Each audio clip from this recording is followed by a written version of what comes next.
নামাজি হলে মুসলিম হবে, এটা হাদিসে আছে। কিন্তু ওই হাদিসের প্রবর্তক মুহাম্মদ সাল্লাল্লাহু আলাইহি ওয়াসাল্লাম 139 বার কোরআনের আয়াত উল্লেখ করে 151টির বেশি হাদিস পেশ করে গোটা সাহাবীদেরকে শিক্ষা দিয়েছেন। তোমার নামাজের আগে, তোমার ঈমানের আগে, তোমার আমলের আগে, তোমার হজের আগে, তোমার যাকাতের আগে, তোমার ইমামতির আগে, তোমার সদস্যের আগে, কমিটির আগে তোমার মৌলিক চেতনা থাকবে, বিশুদ্ধকরণ হবে। ইন্নাল্লাহা ইয়ামুরুকুম বিল আদলি ওয়াল ইহসান, আল্লাহ তোমাকে আদেশ প্রদান করেছেন ন্যায় পরায়ণ হওয়ার জন্য। মা, আপনি কতটুকু ন্যায় পরায়ণ? বাপ, আপনি কতটুকু ন্যায় পরায়ণ? আপনি বাড়ির কর্তা কতটুকু ন্যায় পরায়ণ? ন্যায় পরায়ণ কিভাবে হওয়া যায় আপনাকে একটু দেখাই। মা, আপনি বাড়ির একজন মহিলা, আপনার স্বামী আপনাকে একটা রুই মাছ কিনে এনে দিয়েছেন, নিশ্চয়ই একটি মাছের একটি মাথা হয়। আপনি ন্যায় পরায়ণ স্ত্রী, আপনি সন্তানের ন্যায় পরায়ণ মা। আপনাকে চিন্তা করে একটি মাথা ন্যায় সঙ্গতভাবে আপনার ছেলে এবং মেয়ে উভয়ের সামনে বিতরণ করতে হবে, খাদিমদারি করতে হবে। আপনি মা কিভাবে ন্যায় পরায়ণের প্রমাণ দেবেন? ইসলাম তার দিক নির্দেশনা দিয়েছেন। রুই মাছ একটা, মাথাও একটা। আপনাকে যেহেতু আল্লাহ ছেলে দিয়েছেন একটা, মেয়েও দিয়েছেন একটা, অর্থাৎ দুটি সন্তানের মা, এখন আপনি কিভাবে ন্যায় করবেন দেখেন। রুই মাছের মাথাটা কাটবেন, মাঝখানে চেরাই করে ফালি করে দুটুকরো করবেন, এরপর রান্না হবে। আপনি মা এই বাড়িতে ন্যায় প্রতিষ্ঠাকারী। আপনি আপনার মেয়ের প্লেটে মাথার এক অংশ, ছেলের প্লেটে মাথার আর এক অংশ। ছেলেটাকে খেতে খেতে বলবেন, বাবা আর যাই করিস জীবন ভর ন্যায় পরায়ণ হবি, কোনো অবস্থাতে অন্যায়কারী হবি না, বেইনসাফি করবি না, অন্যায়ের সাথে কোনোদিন আপোষ করবি না, কোনোভাবেই এই ন্যায় পরায়ণতা ত্যাগ করবি না। আপনি মা হিসেবে খেতে বসে ছেলেটাকে মেয়েটাকে ন্যায় পরায়ণতার সবক দেবেন। কারণ ইসলাম পৃথিবীতে যেখানেই ডাক পেয়েছে সেখানে অন্যায়, অপরাধ, জুলুম, অত্যাচার, নিপীড়ন নেমে এসেছিল। তাই মুসলমান ন্যায় পরায়ণ ধারণকারী হওয়ার কারণে স্পেন আরব থেকে হাজার হাজার কিলোমিটার দূরে হওয়া সত্ত্বেও আরব মুসলমান ইমানদারদেরকে ডাকলো, বলল আমার স্পেনে নির্যাতন, নিপীড়ন, বেইনসাফি আর অন্যায় পরায়ণতায় পরিপূর্ণ হয়ে গেছে। স্পেনের মতন হাজার হাজার কিলোমিটার দূরে আরব মুসলমান ন্যায় পরায়ণ ধারণকারী, তারা সেখানে ছুটে গেলেন। তারা সেখানে যে ন্যায় প্রতিষ্ঠা করলেন। ও মুসলমান, মাথায় একটু টুপি দিয়ে, মুখে একটু দাড়ি দিয়ে, বড় একটা জুব্বা পরে খাঁটি মুসলমান হওয়া যায় না। 5 ওয়াক্ত নামাজ পড়েই শুধু মুসলমানের দাবি করা যায় না। একবার জীবনে হজ করলে জান্নাত পাওয়া যায় না। তাহাজ্জুদের সালাত আদায় করে জান্নাতে যাওয়া অত সহজ নয়। তুমি যদি তোমার জীবনে প্রথম ন্যায় পরায়ণ, এরপর তোমার জীবনে কিছু আমল, নামাজ, রোজা, হজ, যাকাত, দান খায়রাত আছে, আল্লাহ খুশি, জান্নাতের 8খানা সম্মানের দরজা তোমার জন্য খোলা। ন্যায় পরায়ণ কাকে বলে আরেকটু দেখাই। আপনি বাপ, আপনি আপনার বাড়িতে একটা নারকেল গাছ রোপণ করেছেন। 10 বছরের মাথায় এই গাছে 2টি নারকেল হয়েছে। আল্লাহ আপনাকে 2টি সন্তান দিয়েছে, একটা ছেলে একটা মেয়ে। 10 কিলোমিটার দূরে মেয়েটাকে বিবাহ দিয়েছেন, গাছ থেকে 2টি ডাব পেড়ে এনেছেন। আপনি বাপ সাইকেল বা মোটর বাইক অথবা কাঁচা গাড়িতে চলে যাবেন, মেয়ের কাছে যে একটা ডাব দিয়ে আসলেন, আর আপনার বাড়িতে ছেলেটা আছে তাকে একটা ডাব কেটে খাওয়ালেন। এর নাম ন্যায় পরায়ণ বাপ। আপনি কেমন অন্যায় পরায়ণ এবার একটু আপনাকে দেখাই। আরে হাজি, কাজী, মোল্লা, মৌলবী প্রায় সবই আমাদের এক দুরবস্থা। দেখেন কেমন অন্যায় পরায়ণ। এত অন্যায় পরায়ণ, বেইনসাফ সারা পৃথিবীতে আর একটাও খুঁজে পাওয়া যাবে না। এত অন্যায় পরায়ণ আমরা। স্ত্রী হিসেবে অন্যায় পরায়ণ, স্বামী হিসেবে অন্যায় পরায়ণ, মা হিসেবে অন্যায় পরায়ণ, বাপ হিসেবে অন্যায় পরায়ণ, আর ইমাম হিসেবে অন্যায় পরায়ণ, বক্তা হিসেবে অন্যায় পরায়ণ, শ্রোতা হিসেবে অন্যায় পরায়ণ। সব জায়গায় আমরা পৌঁছে নর্দমায় ডুবে গেছি, কোনো দিক আর দুর্গন্ধ ছাড়া নেই। কেমন অন্যায় পরায়ণ? আরে ধর্মসভা শুনে জান্নাত পেতে চান, এখানে কালেকশনে 500 টাকা চাঁদা দিয়ে সোজা জান্নাতে দৌড়ে যেতে চান, এটা অন্যায় পরায়ণের নিদর্শন। কারণ আপনার বোন, আপনারই বাপের মেয়ে, আপনারই বাপের রক্ত। আপনার বাপ 5 বছর, 10 বছর, 20 বছর আগে মারা গেছে। ওই বাপের রেখে যাওয়া সম্পত্তিতে আল্লাহ যে মিরাজ দিয়েছে, আল্লাহ যে ভাগ অংশ দিয়েছে আপনার বোনকে, এখানে অনেক মুসলমান মাথায় টুপি দিয়ে বসে আছেন, বোনের অংশ ফেরত দেননি। আছেন কেউ হাত উঁচু করে বাপের বেটা সাদ্দামের মতন বলবেন আমি করেছি ভুল? পারবেন? আগামীকাল সূর্য উদয়ের পর বোনকে ডেকে বলবেন যে আমার বোন, তুমি আমার জন্য জান্নাতের দরজা খোলার ব্যবস্থা করো। আমার বাপ 10 বছর আগে মারা গেছেন, আমি ভুল করে তোমার জমিগুলি আমার জমির মধ্যে রেখে দিয়েছি। এই নাও, পুকুরের যে অংশ থেকে তোমার পছন্দ ওই অংশ তুমি বিক্রি করে নিয়ে যাও, না হয় লিজ দিয়ে টাকা নাও, না হয় জাল ফেলে মাছ ধরে খাও। এই অংশ 3/1 এটা তোমার। যদি পারেন জান্নাত আপনার। ডোনাল্ড ট্রাম্প এসেও আপনার জান্নাত আপনার কাছ থেকে কেড়ে নিতে পারবে না। এরপর নামাজ রোজা আছে, আল্লাহ দিলেন আপনাকে নাজর নিয়ামত বাড়িয়ে, কিন্তু নামাজ লড়ি ভর্তি আছে, দান সদকা লড়ি ভর্তি আছে, কিন্তু বোনের জমি বোনকে বুঝে দেননি। আহলুল হাদিসের ঘরে 20 বার জন্ম নিলেও জান্নাত হবে না, হবে না, হবে না। মনে হয় আপনার বোন লক্ষ্মীপুরের সব থেকে বড় ভিখারিনী। উনি যখন আসে, ভাইজান, দাদা, আব্বা মারা গেছে কবে, ছেলেটা হসপিটালে ভর্তি, একটু টাকার দরকার, দে না, আমার জমিটার কিছু টাকা দে। বলে আমার এখন সময় নেই।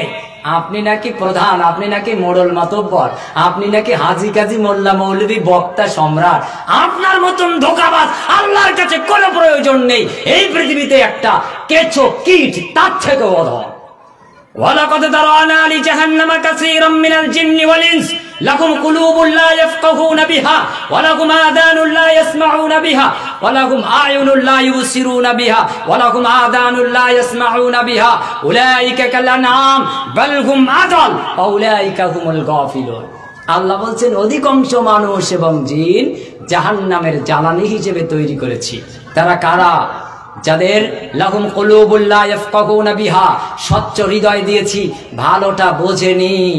পাওয়ার সম্পন্ন চোখ দিয়েছি 2খানা, ভালোটা দেখেনি। যাদের শক্তি সম্পন্ন 2খানা কান দিয়েছি, এ কর্ণ দিয়ে সঠিকটা শোনেনি। উলাইকা কাল আনআম, এরা যেন 4 পায়া জানোয়ারের মতো। কুকুর, বাঁদর, বিড়াল, ইঁদুর, ভেড়া, ছাগল, বাঘ, ভল্লুক এদের মতো 4 পায়া জন্তুর নাই। বালহুম আযাল, তার থেকেও নিম্নমানের। ওয়াউলাইকা হুমুল গাফিলুন, এরাই প্রকৃত অমনোযোগী, এরাই আসল দোজখবাসী। এখন আপনি সিদ্ধান্ত নেন, অন্তরে পরিষ্কার।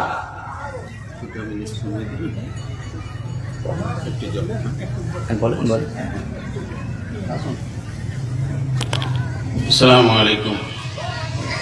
আমাদের গাজল পঞ্চায়েত সমিতির সভাপতি বর্তমানে আমাদের স্টেজে বিরাজমান। ওনার ব্যস্ততাকে লক্ষ্য করে 2-3 মিনিটের জন্য বক্তাকে আমরা রেস্ট নিতে বললাম। এখন আপনাদের সম্মুখে আমাদের পঞ্চায়েত সমিতির সভাপতি আজিজাম মোজাম্মেলুল হক সাহেব মাইকে। হ্যালো, আসসালামু আলাইকুম। প্রথমে আমি ক্ষমা চেয়ে নিচ্ছি আপনাদের কাছে করজোড়ে ডিস্টার্ব হওয়ার জন্য মাঝখানে আলোচনাটা। যাই হোক, মঞ্চ উপবিষ্ট আমার জ্ঞানীগুণী ব্যক্তি এখানে আছেন। মঞ্চে আমার শিক্ষাগুরু থেকে শুরু করে অনেক এই এলাকার বিশিষ্ট বুদ্ধিজীবীরা আছেন, আলেম উলেমায়ে কেরামগণ আছেন। আমি আপনার এলাকারই ছেলে, আমার মাস্টারমশাই এখানে আছেন। ওনাদের সুশিক্ষা, ওনাদের সুপরামর্শে, ওনাদের আদর্শ নিয়ে আজকে আমি এই জায়গায় এসেছি। ওনাদের শিক্ষায় শিক্ষিত হয়ে আজকে আমি এই জায়গায় 2-4টা কথা বলতে পারছি। আমি আপনাদের এলাকারই ছেলে, আমি বক্তব্য দেওয়ার জন্য এখানে উঠিনি, শুধু 2টো কথা বলবো। যে আজকে আমরা এই জায়গায় উপনীত হয়েছি লক্ষ্মীপুর জামে মসজিদের উন্নতি করবে। আমার অনুরোধ থাকবে যে যার মতো সাধ্য, যার যতটুকু সাধ্য প্রত্যেকে আমরা এখানে সাহায্য সুবিধা করব। 2 নম্বর বিষয় হচ্ছে যে আজকে আমাদের এখানে ইসলামিক আলোচনা সভা। এই আলোচনা সভায় আমি দাঁড়ানোর একটাই উদ্দেশ্য, গতকাল আমাদের যে প্রশাসন, বর্তমানে যে রাজনৈতিক পরিস্থিতি, বর্তমানে দেশের যা পরিস্থিতি, আমাকে নির্দিষ্টভাবে আমার স্যারের সামনে কালকে বলে দেওয়া হয়েছিল যে এই বিষয়গুলো 2-1টা বিষয় মাথায় রাখতে হবে।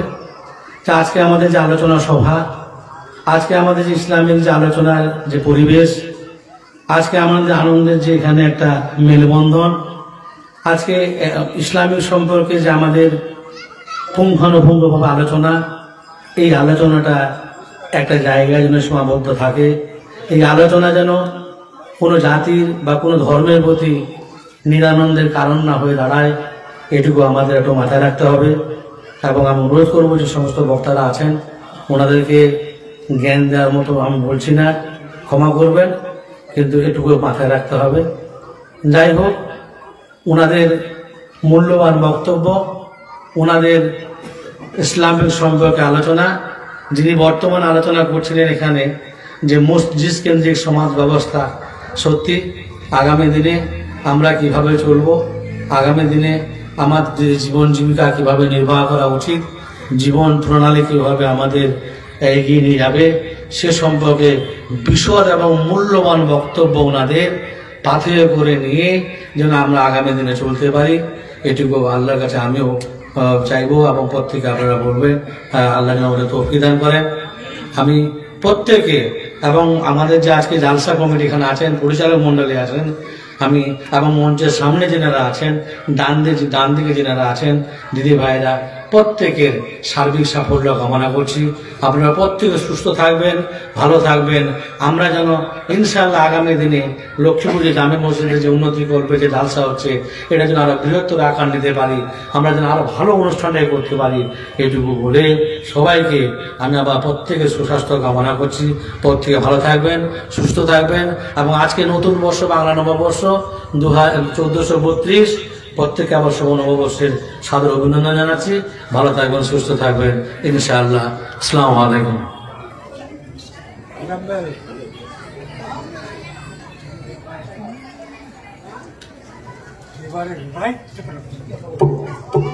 আলহামদুলিল্লাহ, আমাদের যোগ্যতম নেতা পথ নির্দেশনা দিলেন। আমি আমার আলোচ্য বিষয় ছিল বারাকাল্লাহ ফিকুম। আলহামদুলিল্লাহ, আমাদের মঞ্চে আমাদের আজকের অতিথি, তিনি আমাদের এলাকারই কৃতি সন্তান, আপনাদের খুব পরিচিত মানুষ, নগদ 25,000 টাকা দান করলেন। বারাকাল্লাহু ফিকুম। আল্লাহুম্মা সাল্লি আলাইহি ওয়া বারিক আলাইহি, আল্লাহুম্মা সাল্লি আলাইহি, আল্লাহুম্মা বারিক আলাইহি। সম্মানিত উপস্থিতি, আলহামদুলিল্লাহ, আল্লাহর আরো একজন বান্দা, তিনি নগদ 2000 টাকা দান করেছেন। আল্লাহুম্মা সাল্লি আলাইহি ওয়া বারিক আলাইহি। আমি সাধারণত মাইকে দানকারীদের নাম ঘোষণা করি না, এই জন্য দুঃখিত। আলহামদুলিল্লাহ, পরে যিনি কালেক্টর আসবেন তাকে বলে দেবেন, তিনি ইনশাআল্লাহ সাদরে আপনাদের সামনে উপস্থাপন করবেন। আলহামদুলিল্লাহ, আমি আলোচনা করছিলাম আপনাদের সামনে, আল্লাহ সুবহানাহু ওয়া তাআলা বলছেন, ওয়ালাকাদ দারা'না লি জাহান্নামা কাসীরাম মিনাল জিন্নি ওয়াল ইনস লাহুম কুলুবুল লা ইয়াফকাহুনা বিহা ওয়া লাহুম আ'য়ুনুল লা ইবসিরুনা বিহা ওয়া লাহুম আযানুল লা ইয়াসমাউনা বিহা উলাইকা কাল আনআম বাল হুম আদাল ওয়া উলাইকা হুমুল গাফিলুন। আল্লাহ যেন বললেন এখানে যে আমি অধিকাংশ জিন ও ইনসানকে জাহান্নামের জ্বালানি, জাহান্নামের ইন্ধন হিসেবে তৈরি করেছি, সৃষ্টি করেছি। তারা কারা? যাদেরকে স্বচ্ছ পরিষ্কার একটা মন, হৃদয়, অন্তর দিয়েছি, তা দিয়ে তারা সত্যটাকে উপলব্ধি করলো না। যাদেরকে দুটি পাওয়ার সম্পন্ন চোখ দিয়েছি, সত্যটা দেখলো না। যাদেরকে দুটি পাওয়ার সম্পন্ন কর্ণ দিলাম, তারা সত্যটা শ্রবণ করলো না। এরা যেন 4 পায়া জানোয়ারের ন্যায়, বরং তার থেকেও নিম্নমানের। এরাই দোজখবাসী, এরাই জাহান্নামবাসী, এরাই অমনোযোগী। মহান স্রষ্টা আল্লাহ সুবহানাহু ওয়া তাআলা ব্যক্তি, পরিবার এবং সামাজিক জীবনে আমাদের অবক্ষয় ঠেকানোর জন্য ঢাল হিসেবে ধার্য করে দিলেন আমাদের সমাজের প্রাণ কেন্দ্র মসজিদ। মসজিদ শুধু ধর্মস্থান নয়, মসজিদ হলো সমাজ কল্যাণের প্রাণ কেন্দ্র। আপনার এলাকায় পঞ্চায়েত আছে, ডিএম অফিস আছে, এসডিপিও অফিস আছে, বিডিও অফিস আছে, ভাই আছে না? এগুলি আছে। বিডিও অফিসে সকাল 10টার সময় গেলে একটা শংসাপত্রের সই আনতে গেলে সাথে সাথে পাওয়া যায় না, যে 50 জনের ভিড়ের লাইনে দাঁড়াতে হয়। পঞ্চায়েত অফিসে যদি যাই, দুপুর 2টোর সময় যদি যাই, তো 5টার সময় ফিরতে হয়। কেন? অনেক মানুষের ভিড়। বলেন তো কারণ কি? ওখানে সেবা পাওয়া যায়, ওখানে সেবা দেওয়া হয়।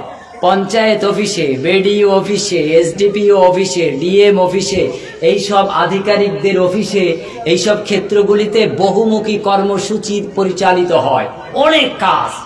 আপনি গেছেন আব্বা মারা গেছে ডেথ সার্টিফিকেট আনতে, আমি গেছি আমার ছেলে মেয়ে হয়েছে তার জন্ম সার্টিফিকেট আনতে, আরেকজন গেছে তার ওয়ারিশান সার্টিফিকেট আনতে, আরেকজন গেছে এই ঝামেলা মিটাতে ওই ঝামেলা মিটাতে। 100 মানুষ গেছে 100 রকম কাজের জন্য। এই জন্য পঞ্চায়েত অফিসে ভিড়, ওই জন্য ভিডিও অফিসে ভিড়। আর আমার আপনার মসজিদ ফাঁকা কেন? মসজিদে শুধু নামাজের সময় যাওয়া লাগে। মসজিদ কমপ্লেক্স গড়ে তুলুন, মসজিদে বাইতুল মাল ফান্ড গ্রহণ করুন, যাকাতের ফান্ড জমা করুন, এখানে অ্যাম্বুলেন্স ক্রয় করুন।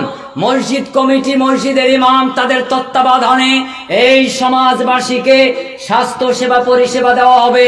নিখরচা বিনা খরচায় তাকে হসপিটাল নার্সিং হোমে পৌঁছে দেওয়া হবে, বাড়িতে আনা হবে। মসজিদ ফান্ড থেকে কোটোর পয়সার থেকে এই টাকা দেওয়া হবে। আপনার মসজিদে একটা মহিলা এই অ্যাম্বুলেন্সে চলে যদি সে ডেলিভারি করতে যায়, রাত 2টোর সময় যদি সন্তান সম্ভবা মা সে যদি আপনার অ্যাম্বুলেন্স মসজিদ থেকে পরিচালিত হয়, এই মসজিদে যদি ওই মা সে উঠে হসপিটাল নার্সিং হোমে যায়, এরপর যদি সন্তান প্রসব করে, ওই মায়ের সন্তান যখন 7, 8, 10 বছর আসবে, আপনার বিবেকের কাছে আমি প্রশ্ন রাখছি, ওই মা ওই সন্তানকে আর যাই করুক না করুক মসজিদকে অবশ্যই মনে রাখতে বলবে। ওই মা বলবে, বাবা আর যাই করিস এই মসজিদকে ভুলে যাস নে। রাত 2টোর সময় ওই গাড়ির হেল্পার তোর মাকে মনে রাখেনি, তোর মায়ের দুরবস্থার কথা মনে রাখেনি, কিন্তু মসজিদ কমিটি মনে রেখেছিল। বাইতুল মাল ফান্ড থেকে অ্যাম্বুলেন্স ক্রয় ছিল, তেল কিনে দেওয়া হয়েছিল, গাড়ি খরচা করে তোকে জন্ম দিয়ে সূর্যের আলো দেখানোর জন্য হসপিটাল নার্সিং হোমে পৌঁছে দিয়েছিল। আবার যখন তোর ফুটফুটে চেহারাটা, তোর মা যখন একটু সুস্থ সবল, তোকে যখন দুধ পান করানোর প্রয়োজন, আবার ওই মসজিদের অ্যাম্বুলেন্সে করে লক্ষ্মীপুর আমার বাসগৃহে পৌঁছে দেওয়া হয়েছিল। এই মা মসজিদ ভুলবে না, ওই মায়ের বাচ্চাও মসজিদ ভুলতে পারে না। আর যে সন্তানগুলি 25 বছর বয়সে বিয়ের বয়স আসলে কেবল মসজিদমুখী হয়, ওই যুবক নামাজি থাকতে পারে না। অতএব মসজিদ নামাজ তো হবেই হবে।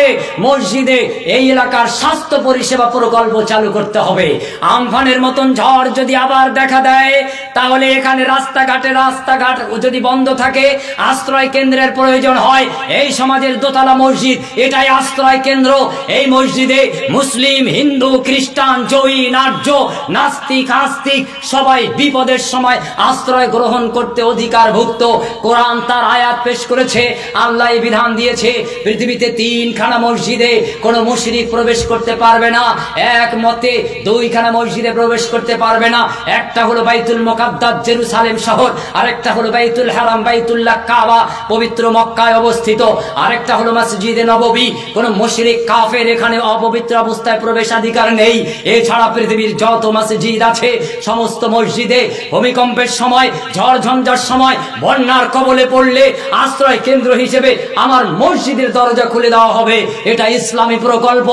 আজও মক্কাতুল মুকাররমা, আজও মসজিদুল মুকাদ্দাস থেকে সারা পৃথিবীব্যাপী এই প্রকল্পগুলি চলে। কিন্তু আমার আপনার লক্ষ্মীপুর আশপাশের মসজিদগুলিতে এই প্রকল্প চালু নেই। তাই আমি বলছিলাম, মসজিদ কমিটির শুধু কোটোর পয়সা হিসাব রাখার জন্য আল্লাহ দায়িত্ব দেননি, এদের মহান দায়িত্ব আছে। মসজিদ কমিটি মসজিদ কমপ্লেক্স গড়ে তুলবে, এটা আশ্রয় কেন্দ্র, এটা বস্ত্র বিতরণের কেন্দ্র। গরমের সময় যেসব মানুষের পোশাকের অভাব, পোশাক একত্রিত করে টাকা দিয়ে পোশাক বিতরণ করবে। শীতের বস্ত্রের অভাব, শীতকালে শীতের বস্ত্র বিতরণ করা হবে। এই মসজিদ থেকে অত্র এলাকার শিক্ষা, এডুকেশন, এলএমের কর্মসূচি হাতে নেওয়া হবে। আগামী বছর ধর্মসভার প্রয়োজন নেই, যদি প্রয়োজন হয় তার আগে এই প্রকল্পগুলি হাতে নিতে হবে।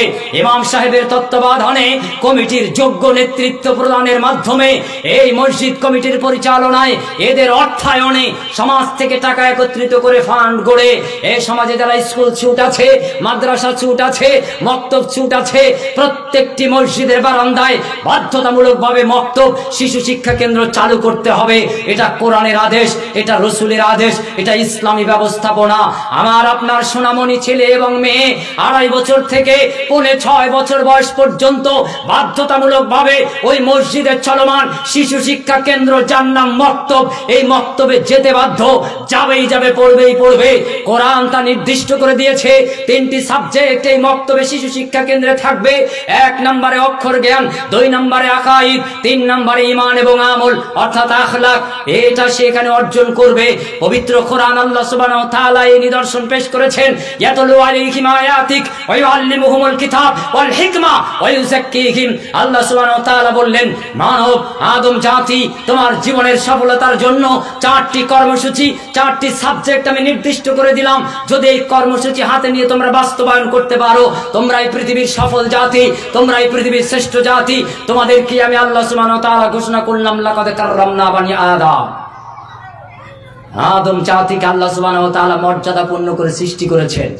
আজকে তুমি মুসলিম মুসলিম বলে চিৎকার করছো, গলা ফাটাচ্ছ, সারা পৃথিবীর সাংবাদিক সম্মেলন করে তোমার কোনো অধিকার ফিরিয়ে দিতে পারবে না। তুমি যদি তোমার হিরিত গৌরব ফিরে পেতে চাও, তুমি যদি তোমার অধিকার ফিরে পেতে চাও, তুমি যদি তোমার অধিকার পাওনা বুঝে নিতে চাও, তাহলে 100% শিক্ষা অর্জন করো, 100% ইলম বিদ্যা শিক্ষা অর্জন করো। পৃথিবীর যে জাতি শিক্ষা অর্জন করেছে, ইলম বিদ্যা অর্জন করেছে, তার শক্তি, তার অধিকার, তার পাওনা পৃথিবীর কেউ কেড়ে নিতে পারেনি। তুমি কি মনে করো তোমার এলাকার মেম্বার তোমার রেশনের মাল চুরি করে খাবে? তুমি টিপসই দাও বলে খেতে পারে, তুমি শিক্ষিত নও বলে এটা করতে পারে। তুমি একবার 100% শিক্ষিত হয়ে দেখাও, এই পৃথিবীতে তুমি সর্বা, এই পৃথিবীতে তুমি নাম্বার 1। তোমার কাছে কোনো পরাশক্তি দাঁড়াতে পারবে না। এটাই কোরআন বলছে, মা আনজালনা আলাইকাল কোরআন লিতাশকা। সাংবাদিক সম্মেলন করে, পথ অবরোধ করে, ধর্মঘট করে, মিছিল মিটিং করে আজ পর্যন্ত পৃথিবীতে একজন আইপিএস অফিসারও হওয়া যায়নি, একজন বিচারকও হতে পারেনি, একজন অ্যাডভোকেটও হতে পারেনি, আরে একজন হাতুড়ে ডাক্তারও আজ পর্যন্ত হতে পারেনি ধর্মঘট মিছিল করে। আর তুমি মিছিল মিটিং করে অনেক কিছু অর্জন করবা? ধিক্কার জানাই, সিদ্ধান্তের পরিবর্তন ঘটান। 4টি বিষয় বাধ্যতামূলকভাবে করুন। 1, আল্লাহ সুবহানাহু ওয়া তাআলা বলছেন ইলম অর্জন করো, বিদ্যা অর্জন করো, শিক্ষা অর্জন করো। শতভাগ শিক্ষণ আপনি সর্বা, আপনারই সব আপনার। 2, ঐক্য গড়ে তুলুন, ন্যায়ের ঐক্য, সত্যের ঐক্য। 3, অর্থনীতিকে পরিশুদ্ধ করুন, যাকাত ভিত্তিক অর্থনীতি কায়েম করুন। 4, যে কোনো মূল্যে সমাজ পরিকল্পনা মাস্টার প্ল্যান দিয়ে পরিচালনা করুন। আমি আপনাদের বোঝানোর জন্য কিছু উপমা দেই, আজকে বেশি যুক্তি দেব না, একটা যুক্তি দেই। জাতীয় সড়ক 34 নাম্বার, এই রাস্তার নাম্বারটা চেঞ্জ হয়েছে, আপনারা জানেন? এখন জাতীয় সড়ক 34 নাম্বার আর নেই, জাতীয় সড়ক 12 নাম্বার রোড। এটা 12, তাই তো? 12। এই রাস্তাটা আগে ছিল সরু, এখন অনেক চওড়া, 4 লাইন। আল্লাহ চায় তো পরবর্তীতে 8 লাইন হয়ে যেতে পারে। তো 4 লাইন, একটা বাস, 51টা সিট। আমি তার চালক, ড্রাইভার, আমি স্টিয়ারিং এর সামনে যে সিট তাতে বসে আছি। আর আপনাদের মতন জ্ঞানী গুণী 50 জন যাত্রী 50টা সিটে বসে আছে। আপনারা সবাই জেগে আছে, সব দিকে চোখ কান খোলা। আমি শুধু চালক, একা চোখটা বন্ধ করে ঘুমিয়ে গেছি। আচ্ছা, জাতীয় সড়ক 12 নাম্বার রোড, এত 4 লাইন হোক আর 10 লাইন হোক, রাস্তায় গাড়ি থাকবে না খাদে পড়বে? খাদে পড়ে। আচ্ছা, আমি চালক, ড্রাইভার, একা শুধু জেগে আছি, আর আপনারা জ্ঞানী গুণী বুদ্ধিমান 50 জন যাত্রীর আসনে বসা, সবাই নাক ডেকে ঘুমাচ্ছেন। অ্যাক্সিডেন্ট হতে পারে, সম্ভাবনা কম না বেশি?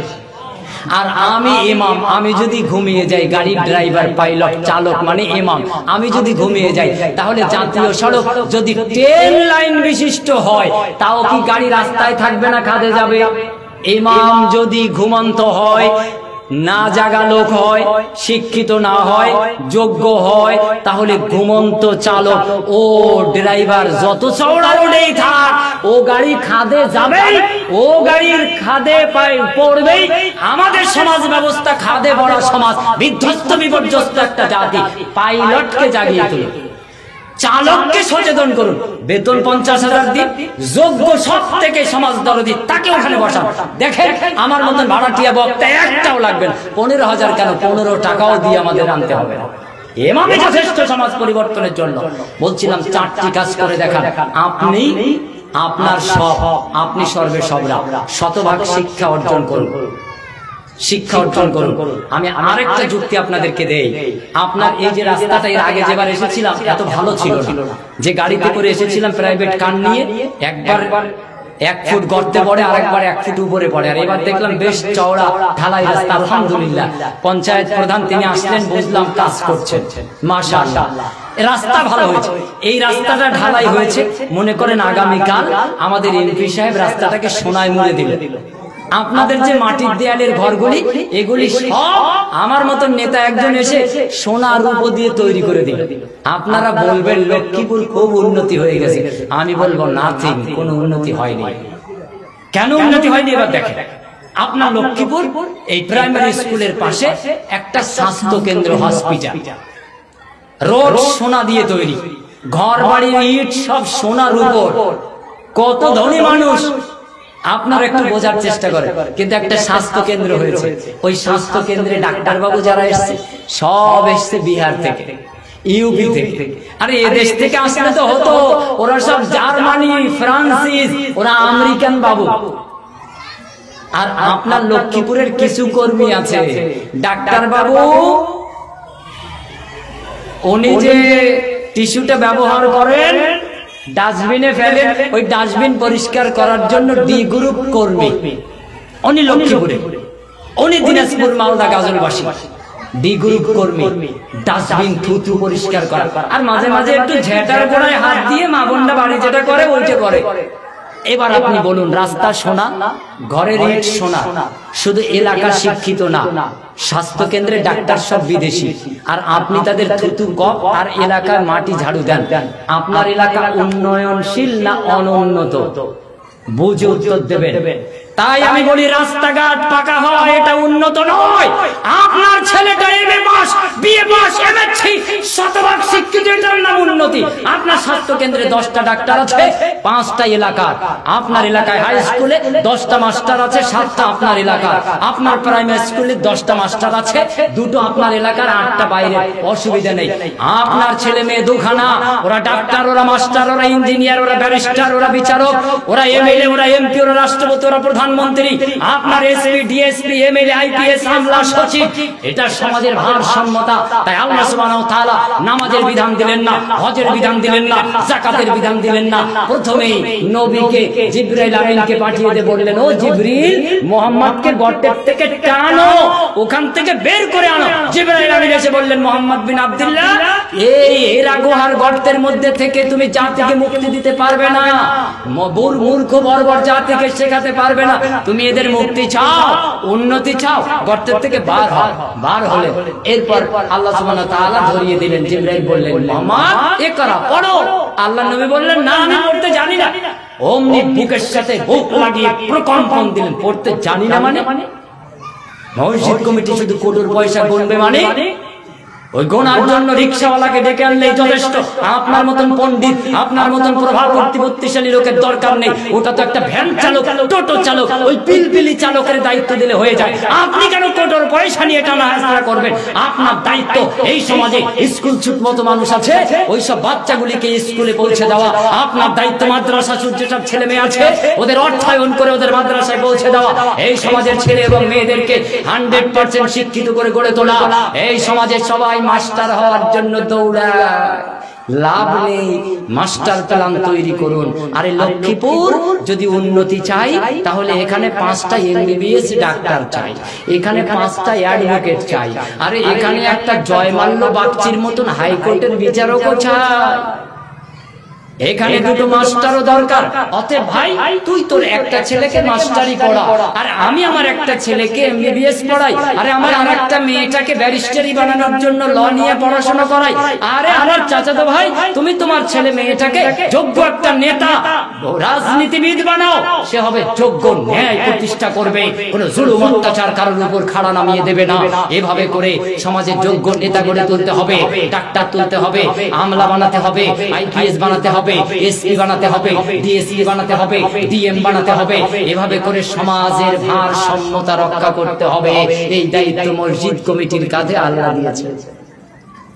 কোটোর পয়সা হিসাব করার জন্য আমার মতন 38 কেজি মৌলবী যথেষ্ট, আর লাগবে না। উনি কাগজের এক কোনায় একটু লিখে দেবেন, মসজিদ কমপ্লেক্স হবে, প্রত্যেক মসজিদে শিশু শিক্ষা কেন্দ্র বাধ্যতামূলক চলবে। এই থানার মধ্যে যদি 100 মসজিদ থাকে, 100 মসজিদে 2.5 বছর থেকে 6 বছর পর্যন্ত এই 3টি সাবজেক্টের মক্তব চালু থাকবে। এরপর আপনার পাশে সৈয়দপুর মাদ্রাসা, এরপর আরো অন্যান্য মাদ্রাসা, এরপর হাই স্কুল, এরপর উচ্চতর বিদ্যালয়, কলেজ, বিশ্ববিদ্যালয়।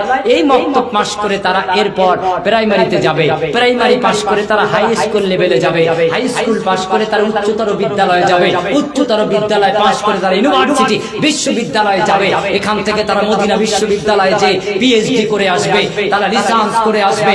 এরপর তারা মক্কা বিশ্ববিদ্যালয়ে যাবে, কলকাতা ইউনিভার্সিটিতে পড়বে, আলিগড় বিশ্ববিদ্যালয়ে পড়বে, আর অন্যান্য দেশে তারা গবেষণা করবে, পিএইচডি করবে। তারা চন্দ্রযান 3, চন্দ্রযান 4 আবিষ্কার করবে। এভাবে করে তারা আর অনেক অনেক উন্নত যান, মানুষ কল্যাণ, মানব কল্যাণমূলক বিশেষ আবিষ্কার করবে। এগুলি না করে আপনি হাতে তুলে নিলেন এইটার পাথর, বললেন অবরোধ করো, সব আদায় করে নেব। মারও খাবা, কেসও খাবা, আসামিও হবা, জরিমানাও দেবা, ফিরি ফিরি জেল খাটবা। এখন সিদ্ধান্ত তুমি নাও। আল্লাহ সুবহানাহু ওয়া তাআলা ইমামকে দায়িত্ব দিলেন, ইমাম নামাজি বানানোর আগে মানুষ বানাও।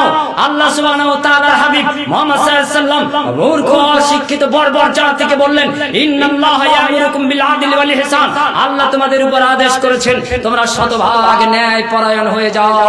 কোন অবস্থাতেই ভাইয়ের প্রতি অন্যায় করবে না, স্ত্রীর প্রতি অত্যাচার করবে না, প্রতিবেশীর প্রতি জুলুম করবে না, অন্য দেশবাসীর প্রতি জুলুম করবে না, অন্য ধর্মের প্রতি অত্যাচার জুলুম নিপীড়ন চালাবে না। তোমরা প্রতিবেশীর হক আদায় করো। আর মনে রেখো, আল্লাহ তোমাদের দুই হাতে দুটি জিনিস ধরিয়ে দিয়েছেন। এক হাতে আল্লাহ দিয়ে দিলেন, বান্দা যা তোকে দিয়ে দিলাম, এটা হলো হকুল্লাহ, আমি আল্লাহর হক, এটা হলো আল্লাহর হক। তোকে দুনিয়ায় 60 বছরের সময় দিলাম, এই আল্লাহর হকটা হাতে পকেটে ভালো করে রেখে দিবি। এটা হলো লা তুশরিক বিল্লাহ, আমি আল্লাহর সাথে ইবাদতে কাউকে শরীক করবে না, তবে আমি আল্লাহর হক আদায় করে ফেললে এটা রক্ষা করে নিয়ে আসবে, আমি আল্লাহ খুশি হয়ে গেল। আরেকটা হক তোকে দিয়ে দিলাম বান্দা, 60 বছর সময় দিয়ে পৃথিবীতে ছেড়ে দিলাম, এটা হলো হুকুকুল ইবাদ, বান্দার হক। এটা দিবি তোর মাকে, এটা তোর মায়ের হক। এটা দিবি তোর বাপকে, এটা তোর বাপের হক। এটা দিবি তোর বউকে, এটা তোর বউয়ের হক। এটা দিবি তোর ছেলেকে, এটা তোর ছেলের হক। এটা দিবি তোর মেয়েকে, ওটা তোর মেয়ের হক। আরে এটা তোর বাম পাশের যে বাড়ি প্রতিবেশীর হক, ওটা তোর বাম পাশের যে বাড়ি প্রতিবেশীর হক। আরে বাজার ঘাট করতে গেলে যে দোকানদার ব্যবসায়ী উপস্থিত জন আছে, ওদের কিছু হক আছে। এইসব হক, এটা হলো হুকুকুল ইবাদ, বান্দার হক। যা এটা যদি দিয়ে দিতে পারিস 60 বছরে, আমি আল্লাহ খুশি হয়ে গেলাম। জান্নাতের 8খানা সম্মানিত দরজা আছে, ওই দরজার যেটা দিয়ে খুশি তুই জান্নাতে প্রবেশ করবি। যারে বান্দা যা, জান্নাত তোর। এখন আপনি বলছেন না, আমি শুধু কপাল ফাটিয়ে নামাজ পড়বো আর জান্নাতে যাব। বউকে যত পারি আঘাত করব, স্ত্রীকে আঘাত করে জান্নাত হবে না। ছেলে মেয়ের প্রতি আপনি এত কঠোর। বাজারে গেলে দোকানের লেবারের সাথে যা ব্যবহার করে, বলে লক্ষ্মীপুরের অমুক লোকটার থেকে ভদ্রলোক আর কেউ নেই। কিন্তু ওই বাপ যখন বাড়িতে আসে, দোকানের সামনে ছেলেটাকে দেখলে টান ধরে টানে আর বাড়িতে আনে। আর মুখে যা বলে ওটা ওনার বউ ভালো জানে, আমি বলতে পারবো না। আর মা বোনদের কথা নাই বললাম। ছেলে মেয়ে যদি কথা না শোনে, দুই হাত একত্রে চলে আর মুখ চলে ফুলঝুরি, কি ভাষা বলে ওটা আপনার বউ আপনি ভালো জানেন, আমার জানার কথা না। অথচ উনি যখন শপিং মলে যায়, বালুরঘাট, গাজল, মালদা, তখন লেবারের সাথে বলে, দাদা ওই খয়েরি রঙের পোশাকটা একটু দে। লেবার বলে, ভাবি সাহেবা একটু অপেক্ষা করেন, দিচ্ছি। বলে এটা না ওইটা দেন। বলে ম্যাডাম একটু অপেক্ষা করেন। কত মিষ্টি ভাষী। আমি আপনাকে জিজ্ঞেস করি, আজকের প্রধান বক্তা মনোয়ার হোসেন জি, উনি এসে যদি বলে লক্ষ্মীপুর মেইন রোডের ধারে আপনার 2 শতক জমি আছে, ওটা একটু আমাকে দেন, আপনি দেবেন? বলবেন ও প্রধান বক্তা, ওটা তোমার হক না, ওটা আমার ছেলে মেয়ের হক। এটা ঠিক, ওটা আপনার ছেলে মেয়েরই হক, আমার না। কিন্তু আপনি কি জানেন আপনার জীবনের শ্রেষ্ঠ সম্পদ কোনটা? আপনার জীবনের শ্রেষ্ঠ সম্পদ শিষ্টাচার, উৎকৃষ্ট আদর্শ। এই উৎকৃষ্ট আদর্শ গাড়ির হেল্পার, সুপারভাইজারকে দিয়ে দেন, পিলপিলির মালিককে দেন, আর শপিং মল দোকানদারকে দেন। আপনার ছেলে মেয়েকে কেন আপনি দুর্ব্যবহার করেন? আপনি আপনার ছেলে মেয়েকে মিষ্টি ভাষা দেন, উত্তম ব্যবহার করুন, মিষ্টি ভাষা দিয়ে ওকে স্কুলমুখী করুন, মক্তবমুখী করুন, ওকে শিক্ষামুখী করুন, ওকে এমএসসি বিএসসি, এরপর আপনি তাকে ছেড়ে দেন এই সমাজ গঠন করার জন্য। ইনশাআল্লাহ গঠন করবে। তার জন্য আমি বলি, আল্লাহ প্রদত্ত বিধান অনুযায়ী সূরা বাকারার 129 নম্বর আয়াত এবং কোরআনের আরো 3টি আয়াত অনুযায়ী আমাদের ছেলে মেয়েদেরকে গঠন করতে হবে। আল্লাহ সুবহানাহু ওয়া তাআলা বলছেন, তুমি তোমার সন্তানকে প্রথম বানাবে কোরআনের সাথে সম্পর্ককারী, হাফেজ, হাফেজা। পারলে 5 পারা হাফেজ, পারলে 30 পারা পুরোটাই হাফেজ। তারপর আপনার ছেলেটা মেয়েটা হবে আলেম, আলেমা। 10-12 বছর মাদ্রাসায় পড়ে আলেম হতে হবে এমনটা না। নিম্নতম যতটুকু দরকার ততটুকু অর্জনের জন্য, ভালো মন্দ বুঝের জন্য ওই জ্ঞান আলেম। এরপর আপনার চয়েস অনুযায়ী ডাক্তার, মাস্টার, ইঞ্জিনিয়ার, ব্যারিস্টার, সচিব, আমলা, আইপিএস, নেতা, এমএলএ, এমপি, রাষ্ট্রপতি, প্রধানমন্ত্রী, যেটা প্রয়োজন দেশের সমাজের কল্যাণের জন্য আপনি করুন। মসজিদ কেন্দ্রিক সমাজ গড়ে তোলা বাধ্যতামূলক করে নিন। সমাজটা মুসলিম, মসজিদ কেন্দ্রিক সমাজ হবে। সমাজটা সনাতন ধর্মাবলম্বী, মন্দির কেন্দ্রিক সমাজ হবে। সমাজটা খ্রিস্ট, এটা প্যাগোডা কেন্দ্রিক, গির্জা কেন্দ্রিক, চার্চ কেন্দ্রিক সমাজ হবে। স্ব স্থানে স্ব ধর্মের আলোকে স্ব ক্ষেত্রে স্ব ধর্ম পালন করবে। কেউ কোনো ধর্মের উপরে চড়াও হতে পারবে না, কেউ কারোর উপরে হ্যারাসমেন্ট চালাতে পারবে না। এটা দেশের সংবিধান, এটা ধর্মের সংবিধান, এটাই ইসলামের বাতাবরণ, এটাই সম্প্রীতি, এটাই সংহতি, ন্যাশনাল ইন্টিগ্রেশন। অতএব এটা আমাদের বজায় রাখতে হবে, প্রতিষ্ঠিত রাখতে হবে। ধর্মের নামে হানাহানি হারাম, কর্মের নামে ভেদাভেদ হারাম, এটা ইসলাম নিষিদ্ধ করেছে। আল্লাহ সুবহানাহু ওয়া তাআলা আমাদের প্রত্যেককে মহান রব আল্লাহ সুবহানাহু ওয়া তাআলার খুশির জন্য ঐক্যবদ্ধ জীবন যাপনের তৌফিক এনায়েত করুন। সব ধর্মের মধ্যে মেলবন্ধন অটুট রাখুন। প্রতিবেশী আত্মীয়তার হক আদায় করার তৌফিক এনায়েত করুন। মসজিদ কেন্দ্রিক সমাজ গঠনের মাধ্যমে আমাদের পথহারা মানুষকে সুপথ প্রাপ্তি করার সুযোগ দান করুন। মহান রব আল্লাহ সুবহানাহু ওয়া তাআলা আমাদের প্রত্যেকটি মসজিদকে শিশু শিক্ষা কেন্দ্র হিসেবে কবুল মঞ্জুর করুন। পরিশেষে আপনার জন্য আমি বলি, আপনি যে রাতে ভাত খান, দুপুরে খেয়েছেন, সকালে আহার করেছেন, এই খাবার দাবার দিয়ে আপনার দেহ শক্তিশালী হয়েছে। কিন্তু আপনার এই দেহ শক্তিশালী হওয়াটাই যথেষ্ট নয়। এই দেহকে যে পরিচালনা করে সে হলো আত্মা। আত্মারও খাদ্যের দরকার হয়। আত্মার খোরাক হলো ঈমান সহ এলেম, ঈমান সহ বিদ্যা, এলেম, ঈমান সহ এডুকেশন, শিক্ষা অর্জন করা। আপনি ভাত রুটি তরি তরকারি মাছ মাংস খেলেন, হাত শক্তিশালী হলো, পা শক্তিশালী হলো, কিন্তু আপনার এলেম নেই, বিদ্যা নেই, শিক্ষা নেই, আত্মাটা মৃত্যু ঘটে গেল। মৃত্যু আত্মা মানে ভূত আকৃতির একটা দেহ। আপনি ক্লাবে যাবেন, মারামারি লেগে যাবে, ধর্মসভায় আসবেন, মারামারি লেগে যাবে, খেলার মাঠে যাবেন, মারামারি লেগে যাবে, হাটে ময়দানে যাবেন, মারামারি লেগে যাবে, যেখানে যাবেন বিশৃঙ্খলা ঘটে যাবে। কারণ মৃত আত্মা বেঁচে আছে, দেহ ভয়ঙ্কর একটা রূপ। তাই এডুকেশন অর্জন করার মাধ্যমে আপনার দুর্বল আত্মাকে সবল করুন। সবল আত্মা আপনার সবল শক্তিশালী দেহকে সঠিক দিক নির্দেশনা দেবেন ইনশাআল্লাহ। আমরা ব্যক্তি, পরিবার এবং সামাজিক জীবনে সুস্থ সবল এবং সাবলীল থাকতে পারবো, সুখ ও সমৃদ্ধি পরায়ণ হতে পারবো। আল্লাহ সুবহানাহু ওয়া তাআলা আমাদের প্রত্যেককে কবুল মঞ্জুর করুন, আমিন। ওয়া আখিরু দাওয়ানা আনিল হামদুলিল্লাহি রাব্বিল আলামিন। আসসালামু আলাইকুম ওয়া রাহমাতুল্লাহি ওয়া বারাকাতুহু।